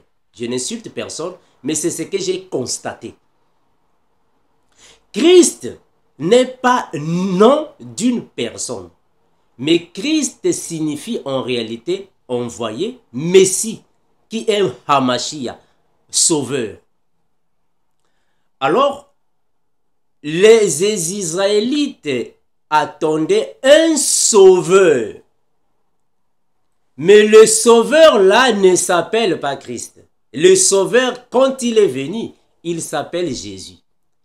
Parce que le nom qui avait été donné au fils de Marie, ce n'est pas Jésus-Christ, non. Jésus-Christ n'est pas le nom qui a été donné. Le nom qui est donné, c'est Jésus. Mais Christ signifie le sauveur. C'est lui qui est venu pour sauver. C'est-à-dire que l'envoyé. C'est la même chose avec Jean-Baptiste. Mes frères, vous comprenez ça? C'est-à-dire que Jean-Baptiste n'est pas en réalité son nom. Son nom n'est pas Baptiste. Non. Il ne s'appelle pas Baptiste. Son nom, c'est Jean. C'est fini. Mais on a mis Baptiste parce que c'est lui qui était le baptiseur. C'est-à-dire que c'est lui qui baptisait. Parce que dans la Bible, il y a eu plusieurs Jean. Il y a eu plusieurs Jean dans la Bible. Maintenant, les théologiens, pour marquer la différence entre Jean, le fils de Zébédée, entre Jean, celui qui baptisait, entre Jean là-bas, ce sont les théologiens qui ont écrit Jean-Baptiste.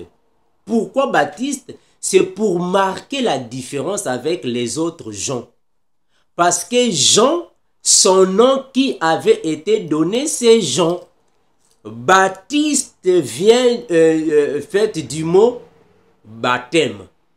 Baptiste vient du mot baptême. Donc, quand on dit Jean-Baptiste, en d'autres termes, le Jean qui baptisait, ou soit Jean qui baptisait. Voilà pourquoi on l'a donné Jean-Baptiste. Ce sont les théologiens qui ont donné Jean-Baptiste. C'est la même chose avec Marie de Magdala. Vous voyez ça, frère? Marie de Magdala n'est pas son nom. Ce sont les théologiens qui ont dit non, Marie de Magdala, ou soit Marie de Madeleine dans d'autres versions. Pourquoi? Mais parce qu'il y avait plusieurs Maries dans la Bible, soit il y a plusieurs Maries dans la Bible. La sœur de Moïse s'appelle aussi Marie, ou Myriam, c'est Marie. Mais on l'appelle Marie aussi la mère de Jésus. Elle s'appelle aussi Marie. Il y a plusieurs Maries.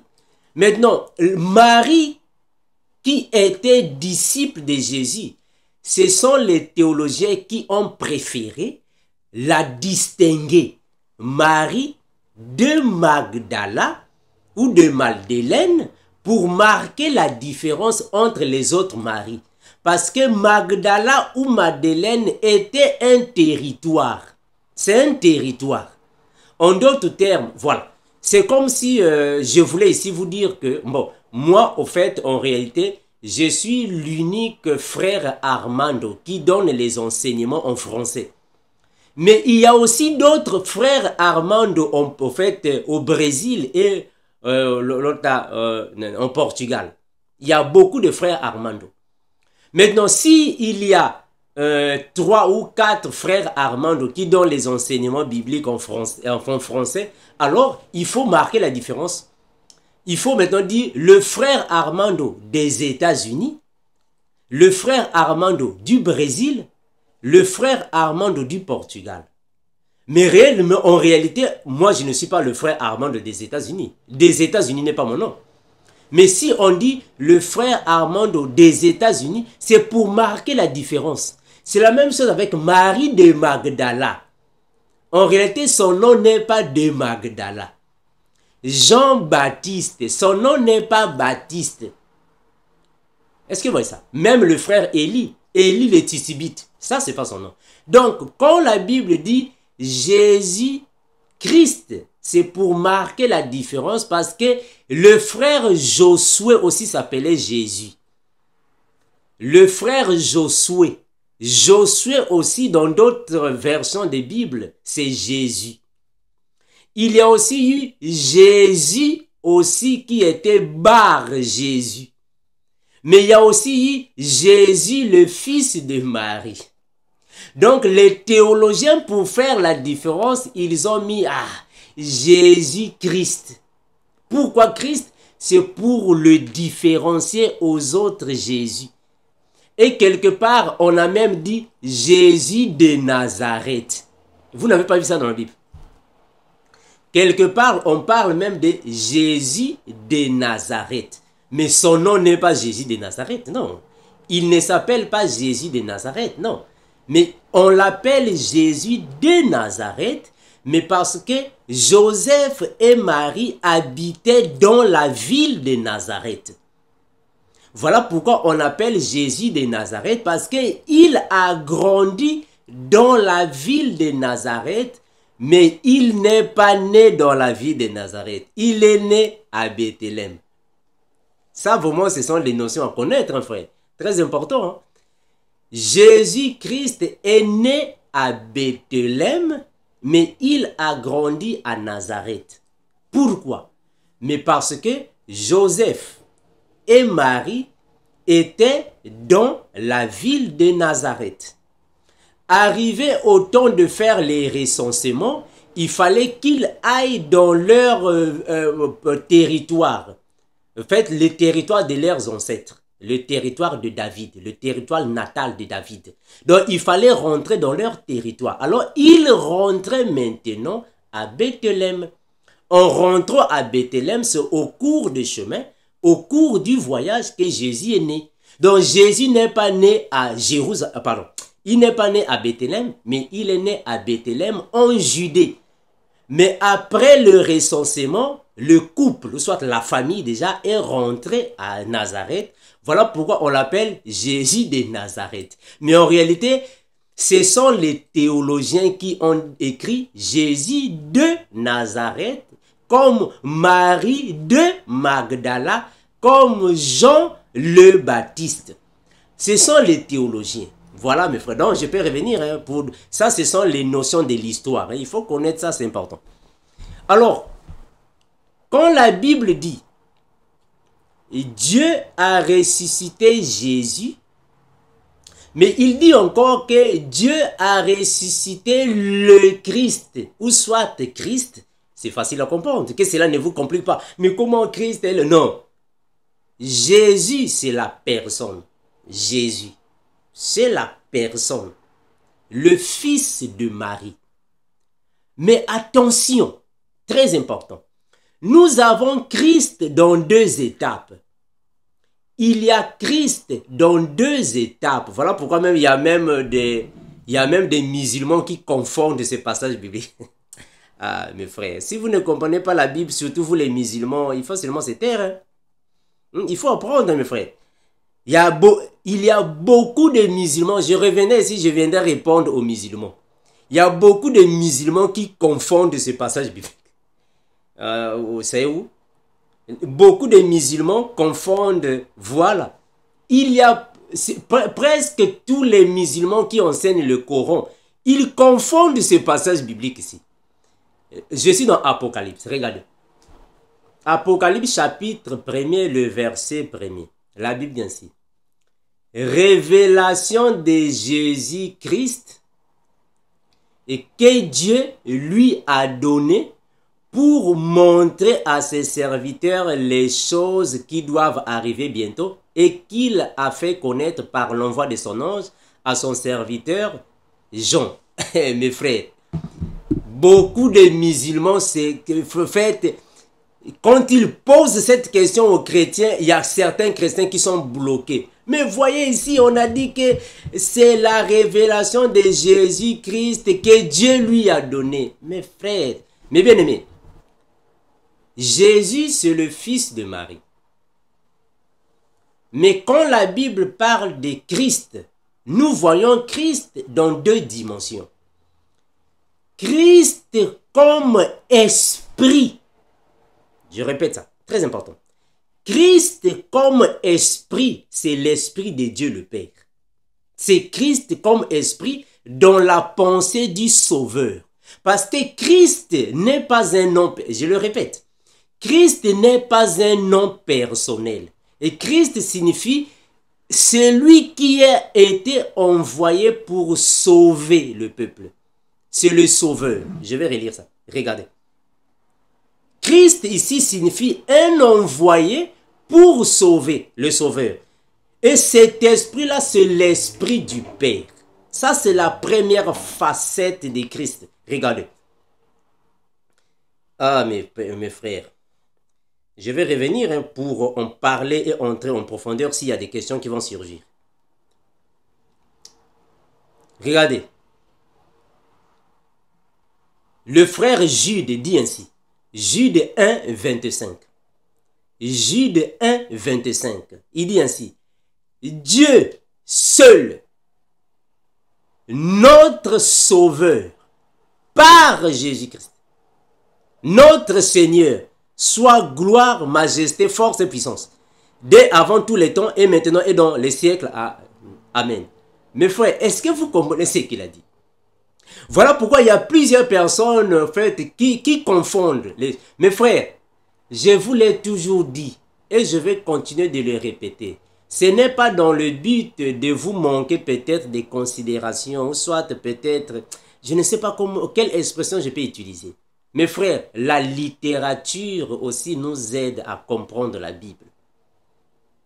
La grammaire et le vocabulaire nous aident à comprendre la Bible. Si vous n'avez pas ces notions-là, vous allez commencer à vous taper la tête. Oh, mais comment on parle de Christ, Jésus-Christ et Dieu, mais comment ça? Christ a deux facettes. Nous avons déjà, premièrement, la facette de l'Esprit du Père et la facette du Sauveur. Quand on parle de Jésus-Christ, on fait allusion au Fils de Marie qui est venu pour sauver. Parce que c'est lui qui est le Sauveur. Donc ici, Jésus-Christ, ça ne se trouve pas dans les textes originaux, non. Ce sont les théologiens qui ont dit Jésus-Christ. Ce sont les théologiens. Ce n'est pas dans la Bible hébraïque. Ce sont les théologiens qui ont dit Jésus-Christ pour marquer la différence entre les autres Jésus. Donc, quand on dit Jésus-Christ, Christ là-bas signifie le Messie. En d'autres termes, le Sauveur. Donc, le nom qui lui avait été donné, c'est Jésus uniquement. Je vais lire ça. Je vais lire ça, mes frères. Je vais lire ça. Je vais lire ça. La Bible dit ainsi, mes frères. La Bible dit ainsi. Vous pouvez prendre ça avec moi. Vous pouvez lire ça avec moi. Je vais chercher ce passage. Vous pouvez prendre ce passage ici, afin que vous puissiez comprendre ce que je suis en train de dire ici. Je suis dans Matthieu. Je suis dans Matthieu. Je vais chercher ça. Je vais chercher ça. Je vais chercher ça. Je vais chercher ça afin que vous puissiez comprendre ce que je dis ici. Matthieu chapitre 1er, le verset 21. Matthieu chapitre 1er, le verset 21. Regardez ce que la Bible dit. Matthieu 1, 21. La Bible dit ainsi. Au soir, je commence à partir du verset 19 et je vais descendre afin que vous compreniez mieux. Et regardez. Matthieu chapitre 1er, le verset 19 et je descends. Joseph, son époux, qui était un homme de bien et qui ne voulait pas la diffamer, se proposa de rompre secrètement avec elle. Et comme il y pensait, voici un ange du Seigneur lui apparut en songe et dit, Joseph, fils de David, ne crains pas de prendre avec toi Marie, ta femme, car l'enfant qu'elle a conçu vient du Saint-Esprit. Elle enfantera un fils et on lui donnera le nom de Jésus. La Bible ne dit pas on lui donnera le nom de Jésus-Christ, non, mon frère. Eh bien aimé, non, frère. Parce que même quand nous allons prendre les textes originaux, c'est-à-dire que la Bible hébraïque, vous allez voir là-bas, on a dit, on lui donnera le nom de Yehoshua. C'est fini. On n'a pas dit Yehoshua HaMashiach. Non, non, non, frère. On lui donnera le nom de Jésus. C'est fini. On n'a pas dit, on lui donnera le nom de Jésus-Christ.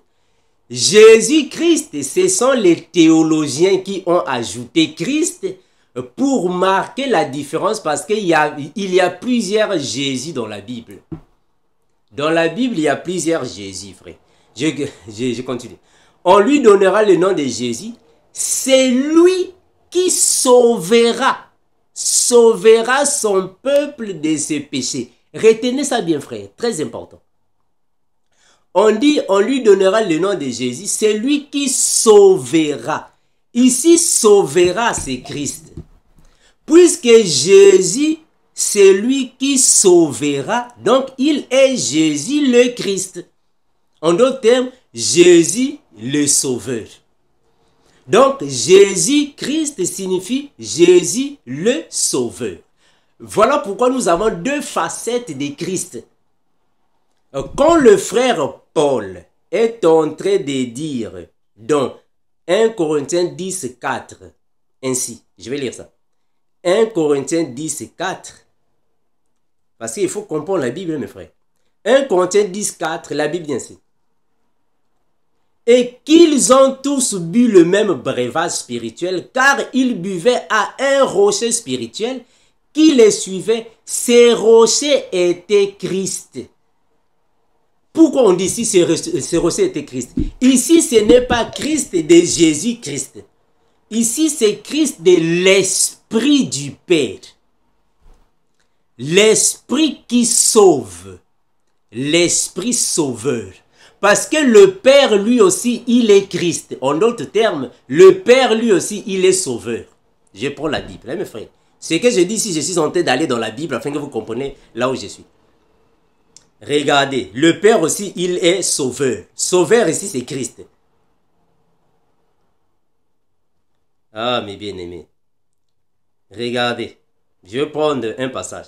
Je suis dans Ésaïe, chapitre 43, le verset 11. Ésaïe 43, 11. La Bible dit ainsi. C'est moi, moi qui suis l'Éternel, et hors de moi, il n'y a point de sauveur. En d'autres termes, c'est moi qui suis le Christ, le sauveur. Hors de moi, il n'y a plus d'autre Christ. Attention, ici, Christ avec C, majuscule. Parce qu'il y a des petits Christ. Il y a des petits Christ. Un Christ ici signifie un sauveur, un messie, un envoyé pour venir sauver. Parce qu'il faut comprendre que Moïse aussi est un Christ. Et mes frères, vous comprenez ça? Moïse, c'est un Christ. Josué, c'est un Christ. David, c'est un Christ. Et nous aussi, nous sommes des Christ parce que nous venons pour sauver le monde. Et Christ, attention, Christ avec un petit C. Hein? Un petit C, il faut vraiment ici, je tire l'attention à mes frères chrétiens et mes sœurs chrétiennes. Vous qui n'avez pas une bonne compréhension, saisissez-moi bien. Saisissez-moi très bien. Vous les chrétiens qui n'avez pas une bonne compréhension, saisissez-moi bien. Quand je dis que Moïse aussi est un Christ, Josué, David, Esdras, il y a plusieurs Christ. Christ signifie un sauveur. Christ signifie un sauveur. Je répète ça. Christ signifie un sauveur. Mais quand on dit Christ avec C majuscule, cela signifie le sauveur du monde. Il y a un seul. Voilà pourquoi Jésus est appelé Jésus-Christ. Parce que c'est le sauveur du monde. Il est l'unique qui est venu sauver tout le peuple de Dieu. Il est Christ. Est-ce que vous voyez ça, frère? Maintenant, dans Romains chapitre 8, le verset 11, quand le frère dit Dieu a ressuscité Jésus, c'est-à-dire que l'Esprit du Père a ressuscité Jésus qui est le fils de Marie. Mais il a encore dit Dieu a ressuscité Christ. Là-bas, Christ, ce n'est pas l'Esprit du Père, non. Là-bas, Christ, c'est le Christ qui signifie le Sauveur. C'est-à-dire que Jésus qui est venu pour sauver. Il est aussi le Christ. Parce qu'il est venu pour sauver. En accord avec Matthieu, son nom sera Jésus. Il est venu sauver son peuple. Est-ce que vous me comprenez, mes frères? Donc là-bas, c'est Jésus le sauveur. Voilà pourquoi Apocalypse chapitre 1er, hein, le verset qui complique même les imams musulmans. Le verset qui complique les musulmans. Révélation de Jésus-Christ que Dieu lui a donné. Ah, les musulmans, c'est Dieu qui a donné à Jésus-Christ les révélations. C'est pas sa révélation. Dieu lui a donné. Ah, mes frères, c'est triste. Jésus-Christ n'est pas le nom que l'ange a donné à Joseph, mais Jésus-Christ, c'est le nom que les théologiens ont ajouté. Christ, voilà pourquoi il y a un trait d'union. Christ, pour marquer la différence par rapport aux autres Jésus de la Bible. Je vous ai démontré ça avec Jean-Baptiste, Marie de Magdala, Élie, les Tisibites, ils sont nombreux là-bas. Ce sont les théologiens qui ont mis ça. Jésus de Nazareth, son nom n'est pas Jésus de Nazareth, non. Ce sont les théologiens qui ont mis ça. Même Simon, Simon de Cyrène. Est-ce que son nom c'est Simon de Cyrène? Non. Son nom n'est pas Simon de Cyrène. Non, non. Son nom c'est Simon. Mais il était de Cyrène. Voilà pourquoi les théologiens ont dit Simon de Cyrène. Mais en réalité, son nom n'est pas Simon de Cyrène. Non. C'est comme si l'eunuque éthiopien. Est-ce que son nom c'est l'eunuque éthiopien? Non. Son nom n'est pas l'eunuque éthiopien. Ce sont les théologiens qui ont dit l'eunuque éthiopien. Pourquoi l'eunuque éthiopien? Mais parce qu'il y a plusieurs eunuques dans la Bible. Donc c'est pour marquer la différence. On dit l'eunuque éthiopien. Mais son nom n'est pas l'eunuque éthiopien. Voilà, mes bien-aimés, donc je vais m'arrêter par ici avec les questions que je venais de répondre. Vraiment, il y a encore plusieurs questions. Je revenais pour répondre aux questions qui sont restées afin que vous puissiez comprendre la parole du Seigneur. Mes bien-aimés, que le Seigneur, le Dieu créateur, Jésus-Christ, l'incomparable, est l'unique Dieu créateur du ciel, la terre, la mer et tout ce qui s'y trouve. Reviens bientôt. Maranatha. Ciao.